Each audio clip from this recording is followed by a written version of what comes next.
This isn't a choice. You really don't have a choice. If you don't do these things, you're not a good manager.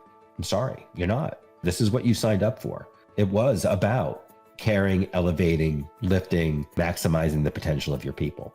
If you don't do it, you're not getting the most out of your people, and you're sending that signal that they don't really matter all that much.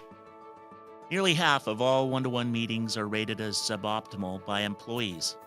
More strikingly, many leaders overrate their own effectiveness in conducting these meetings, revealing a disconnect between perception and reality. In Glad We Met, The Art and Science of One-on-One Meetings, Stephen Rogelberg unpacks the many dimensions of one-to-one conversations, exploring their purpose, execution, and impact.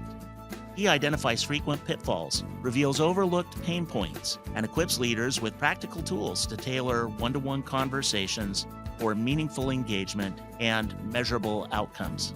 Dr. Rogelberg is a pioneering scholar in organizational science, management, and psychology, with over 150 publications spanning leadership, team dynamics, employee well-being, and the science of meetings. His research has been profiled on programs such as CBS This Morning and BBC World News. His work has shaped Fortune 100 boardrooms, guided nonprofit strategy across 8 universities, and even reached the halls of Congress. He's a Chancellor's professor at UNC Charlotte, where he's also the founding director of organizational science. He serves as the editor of the Journal of Business and Psychology and is a recipient of numerous prestigious awards, including the Raymond A. Katzell Award and the Humboldt Prize. The host for today's episode is Lori Murphy, Assistant Division Director for Executive Education at the Federal Judicial Center. Lori, take it away. Well, Stephen, it's really great to have you here. Thanks for joining us. Oh, it's such a pleasure. Thank you for having me. Stephen, how would you define one-to-one meetings and what purpose do they serve? Obviously, our days are filled with one-on-one encounters. When I'm talking about a one-on-one meeting, I'm talking about something different. I'm talking about an intentional meeting between a manager and their employees to really focus on what's on the minds of the employees. So it's a meeting that's facilitated and orchestrated by the manager, but it is not for them. It is for their employees. It is for their employees to truly be seen, to be able to share what's on their mind, to ask for feedback on things that they would like feedback on, to check in on certain things. So noticeably absent from my description is it's not an opportunity for the manager to ask for a status update. Right? Managers can get status updates in so many ways. They have the power. They can do this. This is intentional opportunity to truly allow the employee to have this one window of time where the agenda of the conversation is fully their own. And so these meetings have lots of great outcomes associated with it. What we have found is that those managers who conduct regular one-on-ones like I described, their employees are much more engaged on the job. They're more productive. Teams are better coordinated. We've all heard the old adage that people don't leave bad jobs, they leave bad bosses. This is the opportunity to prove you're not a bad boss. And I will add one last thing, which is these one-on-ones actually help the manager. Managers are ultimately evaluated by the success or lack thereof of their employees. And one-on-ones help their employees become much more productive and effective. So as employees do better, this is only a good thing for managers. And then even more tangibly, one of the things that we found is that when managers do these regularly, they report being less interrupted throughout their weeks. Because basically employees are saving their issues and topics for these one-on-ones. A lot there to unpack. Your book's subtitle is The Art and Science of One-to-One Meetings. So what part of the one-to-one meeting is art and what part is science?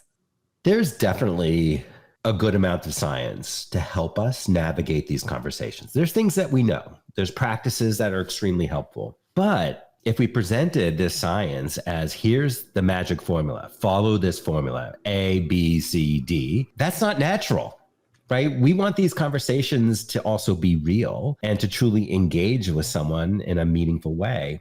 So how the book is set up is it's designed to present choices. and allow the manager to look at those choices and see what fits best for them and their employees, and then use the art of communication and to be nimble and flexible and to implement as it makes sense. So, for example, we know that the length of these one-on-ones actually matters less than the quality of the conversation.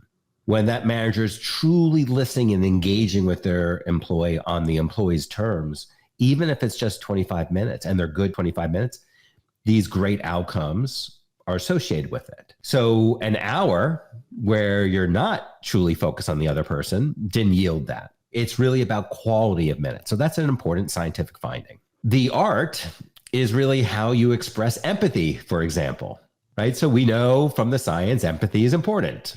It helps people feel seen and heard and feel a connection. But how you want to express empathy and how I want to express empathy is going to be shaped by our own socialization and values and tendencies. The science says, yeah, you need to have an empathetic approach. Here are various options. The art is now you make your choices and be nimble to the experience. Being authentic is really important as well. It really is. That's a good example of the art piece. We want these conversations to feel real. What people missed about COVID was not necessarily showing up into a work location, sitting at a cubby. What they missed was genuine connection, genuine, real connection. And this is the mechanism to create that connection. The manager shouldn't be thinking about what she or he's going to say next. Right? They should just be listening. They shouldn't go in here with their own little agendas. They should allow the direct to keep driving the conversation. They just need to remember that because they have more power, they can always send an email. They can always bring up updates in their staff meetings. They can always schedule something else to talk to their folks. So having this authentic, real time to foster this connection. And I'll use the word I used earlier because it just can't be understated. It's the opportunity to see someone else. It's a pretty great feeling when someone in power takes a genuine interest in you. So that's the gift they're trying to give to others. So you mentioned already some of the impact and value for employees and managers of the one-to-one meeting. What's the value and impact to the organization when managers are having these authentic, connected one-to-one conversations? A host of advantages. So I'll just share a story. I worked with a large insurance organization based in Iowa, and they were interested in this topic and basically shared it with the executive team, kind of laying this out and the potential of it. They then kind of did a cascading model where they started training up their other managers and creating the expectation and the norms this should happen. And then they reported afterwards that they absolutely were noticing a decrease in turnover and an increase in employee engagement as a result of this. The key was that it was the most senior team connected it to the organization's values and created the expectation that this is what management does. It's very interesting that as people get promoted, we actually tend not to talk about one-on-ones more. You become a manager and ultimately you're taking on the role of being a steward of others' time and a steward of your people. So what this CEO wanted to do was to dramatically change the culture and just get everyone to realize that this is not really an optional piece to the work environment. This is going to be who we are. We are an organization that connects with our people because ultimately it's our people that lead us to success. We can think about the positive effects on an individual. We can think about the positive effects on the manager themselves. But I think it's also profoundly important to recognize that this practice is a reification of the organization's values and who that organization truly is. And I think that's kind of exciting. When we think about one-on-ones, again, being a signal, so it's a signal of what each leader values, but it does become a signal of what the organization values as well. Why are intentional one-to-one meetings necessary and informal interactions insufficient? Informal interactions are nice. They certainly are. But when we have informal interactions, it's not about just privileging one party over yourself, right? Informal interactions are typically banter between two individuals. It's emergent, could be silly, could be fun, could be a little serious, but it's unagendaed. Good things can certainly come from informal interactions, right? People can feel seen, but we don't know if that will be the case. I can have my door open. I can invite people to reach out to me whenever they have a problem. I can do all those things, and I should. But there is something different than me saying, Lori, I really want to focus on you. What's on your mind? What are your challenges right now? And how can I help? This fully intentional time that you're not just leaving to chance. And the fact that it's regular, that we are committing every week or every other week to be sure to have this engagement, that communicates to you that you really do matter to me, right? That I actually am focused on your journey and I want to be connected into it. So I'm not leaving it to chance, I'm prioritizing it. We can think about this from a family perspective. We could build our relationship with our children based on just informal encounters. And we might get a good relationship with them, but we might not. Instead, what we really want to do to build a strong family is you have to be intentional. You have to carve out that special time with your kids. You have to really focus on them, right? You want to engage with them on their terms because they are going to have different interests in you. So those parents who can help truly see their kids, you get all kinds of positive gains. There's an analogy here. People still have these same needs. So just like a child likes to be seen, adults like to be seen. And so the intentionality becomes a direct reflection of our values. One-on-ones are just an expression, a real tangible expression of the values of caring, elevating, and supporting humans. How should a manager go about preparing for and setting an agenda for a meeting that is employee focused? Yeah. It starts at how this is all set up with their employees. When you roll out a one-on-one initiative or reboot your one-on-one initiative, the immediate reaction employees will have is, oh, I might be in trouble or I'm being monitored, something to that effect. So we need to create a foundation around it that communicates something different, right? So I need to tell my employees, one of my key values as a leader is supporting and elevating my people. And I am fully committed to that. And in that spirit, I want to introduce one-on-ones. We want to set it up as a values-based statement. In terms of the agenda, the science does have some pretty clear messages. The ideal is that the manager tells the employee to come to the meeting with a set of topics to be discussed. And it's important, though, when they do that, is to remind the employee that their topics should be both short-term and long-term. Doesn't have to be any kind of status update. It should reflect maybe challenges, issues around their actual tasks, the people, customers. Think small picture and big picture. So they need to cue them. Otherwise, the employee will come to the meeting just with topics that they think the manager wants to hear about. So ideally, the employees can come prepared with their set of topics. An alternative approach that also has lots of efficacy was when the manager basically had a set of core questions that are so broad, right? So a question such as, hey, tell me what are the best things going on for you right now? And what are your biggest challenges right now, right? So they're broad questions. Really, the employee is controlling the conversation when they're expressed so broadly. So the best practice is the more the employee is driving the content of the agenda, the better. If it's co-created, that's okay. And if it's going to be just a set of more broad questions, that's also okay, as long as we rotate them over time so they don't become stale or performative. And what role then do employees and managers each play during the meeting itself? The manager is asking these questions. They're saying things such as, tell me more, help me understand. What are your thoughts on the best way to approach this? How can I support you? If there's anything I can provide feedback on, I'm happy to do so. So these are statements that are basically trying to get more information and encourage the employee to think hard. It is an active listening approach. We have data that suggests that the more the manager talks in one-on-ones, the lower the rating of effectiveness. So take that in for a second. The more the manager talks, the lower the ratings of the effectiveness. You can liken this to a podcast. You invite a guest, and then you as host are the only one that talks. You're not delivering on the promise of the podcast. The host has to find that right balance of asking questions, encouraging their guests to communicate, being nimble, kind of finding the right flow. It's very similar to what a manager does. And so they're trying to create the good environment to allow the employee to fully be themselves and to express themselves.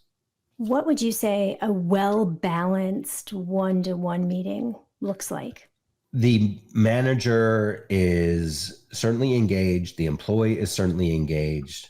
The manager's not reacting to the responses. They're asking for clarification. If there's an issue to be solved, the manager's not jumping in and solving it for them. Instead, they're teeing up the question to help the employee figure out a potential path. If the employee says, hey, I'd love your perspective, they're still willing to give it. The balance is this give and take of the manager playing that role of active listener and facilitator, and sometimes an expert, but they're invited to share their expertise. They're invited to provide that feedback. With this all said, I don't want to give any of your listeners the impression that managers won't be providing strong feedback, strong guidance, but they might do it in different contexts, or they might do it when they're invited to do it here. What makes these one-on-ones special, I'm going to go back to kind of how we started, is we just want the employee to have this small amount of dedicated time and let it be however they want it to be. And speaking of time, you alluded to this earlier. You mentioned every week or every other week, but what is a frequency of meeting and duration of meeting that would really get at the goals that you describe? We can answer that question from a couple perspectives. First, we have data where we ask people what is their desired cadence. The desired cadence was weekly and closely followed by every other week. Interestingly, junior people and senior people actually had the same desired cadence. So we know that's the preference. Now we can switch perspectives and look at outcomes. The most positive outcomes are associated with weekly one-on-ones, followed closely by every other week. So putting this together, it is pretty clear that doing these things every week or every other week makes the most sense.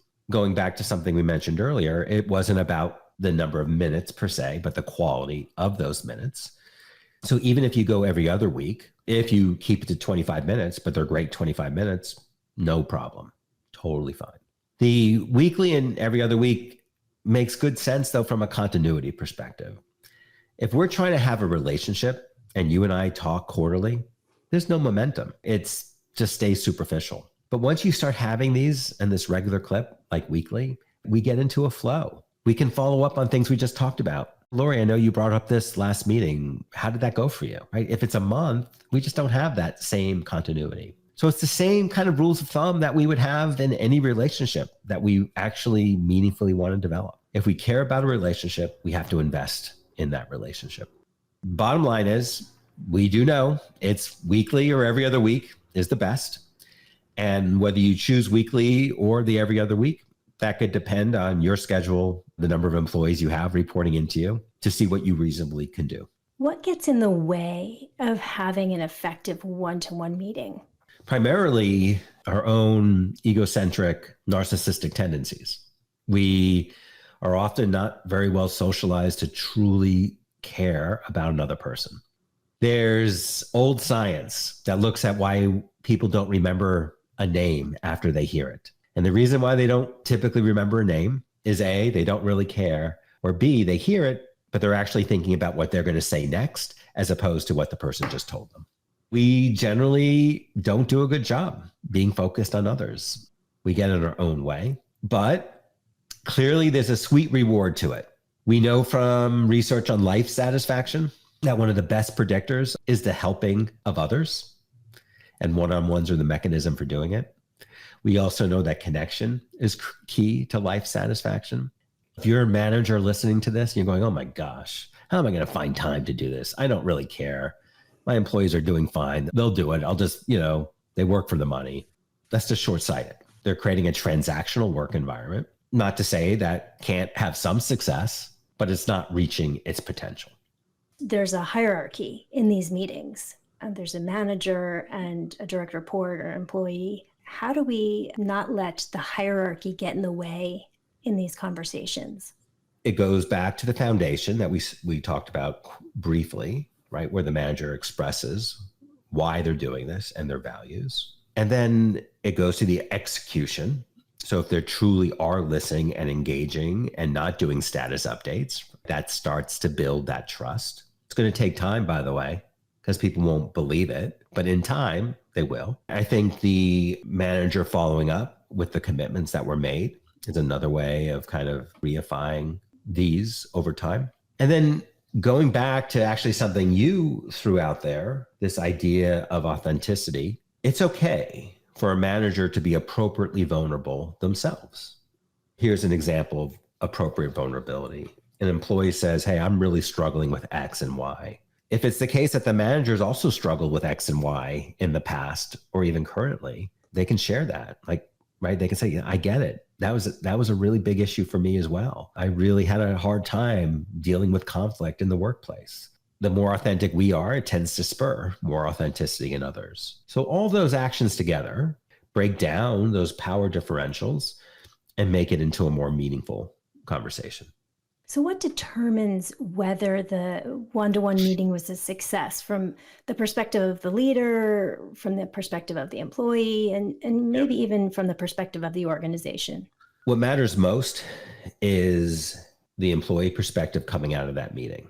Did they feel heard, seen? Did they have their issues discussed? So those perceptions, that's first and foremost. The manager's feelings coming out of the meeting are definitely of lesser importance. In terms of, from the organization's perspective, these effects in the literature of having these one-on-ones, they're not small. It's not like, oh yeah, you have these one-on-ones and maybe people get 0.01% better. It's not that. I mean, there's data from Gallup involving, I think, 1 million managers that showed a 3-fold increase in employee engagement. These effects, they're noticeable. So doing these one-on-ones in an effective way, it's going to lead to these outcomes. Like it goes back to everything we know about connection and feeling seen. But yeah, I really don't care all that much what managers think coming out. What I care about is what the employees think. So how do managers then know what their employees think about these one-to-one meetings? They should periodically assess it, right? So they should either send out an anonymous survey saying, hey, what's going right? Where can we do better? Start, stop, continue type survey. That's great. They could dedicate a one-on-one to allowing their employees to provide feedback and maybe some suggestions for the future. Between doing an anonymous survey, a very, very brief anonymous survey with their people or asking their people, I think that's really important. If you could have us focus on only one thing to make a one-to-one meeting successful, what would it be? Listen more than you talk. It's pretty simple and It's hard to do. And hard, right? Because we even know there's been brain scan research that shows that when people talk a lot, it stimulates the parts of the brain that are also stimulated when they eat good food and have sex. They talk a lot because it kind of feels good. So the goal is to give that to someone else. What's your most persuasive argument to leaders to make time for these one-to-one meetings? As leaders, we are constantly sending signals to our people about what's important and what's not important. Think about the signal we send to our people when we don't have these. When we are not willing to find the time, a dedicated space to feature their employee, we're sending a signal that these people really don't matter all that much. And working for someone that you believe you're not all that important to is quite demotivating. And you're not willing to engage in all those discretionary productivity behaviors that can really elevate a workplace. We can even see this in sports. There are collections of talent on a sports team that on paper you say, oh, this is by far the best team. They look at this talent, but the team isn't successful.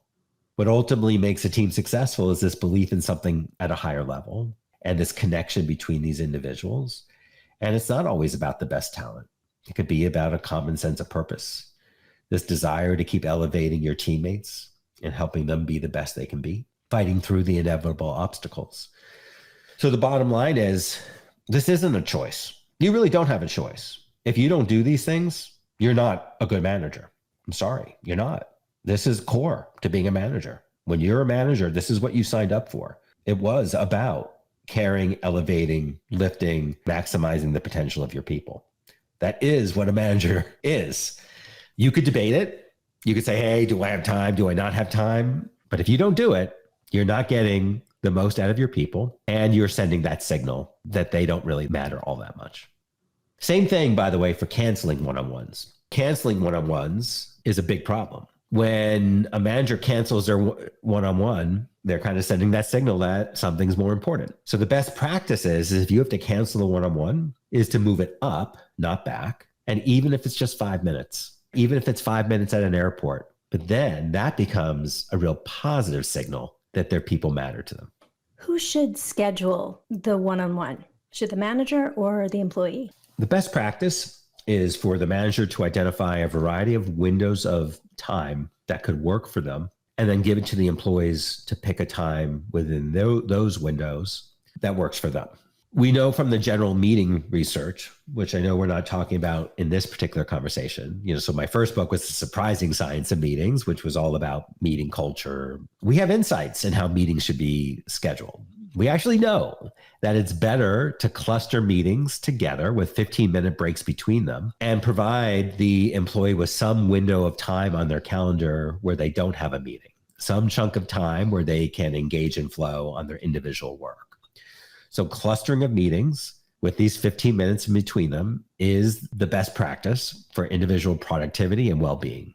By taking this windows-based approach, the manager can better assure that they can still have a chunk of uninterrupted time, but also giving the employee the opportunity as well to have a chunk of uninterrupted time. What else would you like to say to judiciary leaders about one-on-one meetings? I think the one thing I'll emphasize is this is definitely good for your people. It's going to be good for productivity, engagement, all of that, but it is good for you too. It really is good for you. If your employees are derailing, that's hard for you. If your employees are leaving, that's hard for you. Disengaged employees, hard for you. You will win from these. You giving of yourself to others, you will win. And then circling back to the statement that we teed up a little bit earlier about life satisfaction. At the end of the day, when we remember our day and the best parts of our day, typically we will curate times where we helped another person. It's good business, but for most of us, there's something really special about knowing that you helped another human. Stephen, where can we learn more about you and this topic? So my website is stephenrogelberg.com. But I think it's different than quite a few other websites in that it is a resource center. I've really tried to put a lot of science on there to help people navigate. People can also buy the book, which I hope they do. And I can say that because I'm not personally gaining from it. All my royalties are being donated to the American Cancer Society. So there's no personal gain. I want to get this content out for people. It's really important. So I encourage people to buy the book if they want to learn more about one-on-one meetings, or if they just want to help eradicate cancer. Both would be fabulous. Well, Stephen, it's been a real pleasure talking to you today. Thanks so much for taking the time. Totally my pleasure. Thanks, Lori, and thank you for listening. For more episodes, visit the podcast link at fjc.dcn/EE. You can listen and subscribe to the podcast via Apple, Spotify, or YouTube. Episodes are also available on fjc.gov. In Session, Leading the Judiciary is produced by Shelley Easter. Our program is supported by Lori Murphy, Malcolm Everett, Jamie Mitchell, and the entire studio and live production team. This podcast was produced at U.S. taxpayer expense. Until next time, thanks for listening.